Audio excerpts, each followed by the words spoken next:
வணக்கம். தேர்தல் நெருங்கிக்கிட்டே இருக்கு. இந்த சமயத்தில் பார்த்தீங்க அப்படின்னா ஒவ்வொரு அரசியல்வாதிகளும் வாக்குறுதியை அள்ளி எழுதி விட்டுக்கிட்டு இருக்காங்க. கூப்பன் தர்றோம், நீங்கள் டிவி, ஃப்ரிட்ஜு, வாஷிங் மிஷின் உங்கள் வீட்டுக்கு என்ன தேவையோ வாங்கிக்கன்னு ஒரு பக்கம் வாக்குறுதியை கொடுத்துட்ருக்காங்க. இன்னொரு பக்கம் பார்த்தா தாலிக்கு தங்கம், மகளிர் உரிமை தொகை அப்படின்னு சொல்லிட்டு இன்னொரு பக்கம். இது நல்ல திட்டங்களா, தேர்தல் வாக்குறுதிகளா, இல்லை சதுரங்க வேட்டை படமான்றதே புரியலை.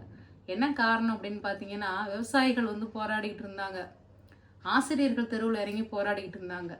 ஒரு நாட்டோட 2 கண்கள் அப்படின்னு பார்த்தோம்னா விவசாயமும் கல்வியும் தான். அதை நல்லா சிறப்பாக கொண்டு வந்துட்டு இளைஞர்களுக்கு வேலைவாய்ப்பை உருவாக்குனாலே அவங்களுக்கு தேவையானதை சம்பாரித்து உழைச்சி வாங்கிப்பாங்க. அதை விட்டுட்டு இலவசங்கள், அதாவது என்ன மக்கள் பிச்சைக்காரங்களா ஆக்குறாங்களா என்னன்னே தெரியலை. நல்ல வேலை வாய்ப்பை உருவாக்குங்க, மாணவர்களுக்கு நல்ல கல்வியை கொடுங்க, மாணவர்களுக்கு கல்வி கற்கக்கூடிய ஆசிரியர்களுக்கு நல்ல ஊதியத்தை கொடுங்க, நாடு வளமாக இருக்கும். எதுக்குமே காசு இல்லை, வறுமையில் இருக்குது அப்படிங்கிறீங்க. இந்த நலத்திட்டங்களுக்கெல்லாம் மட்டும் உங்களுக்கு எங்கேருந்து காசு கிடைக்குதுன்னே தெரியலை.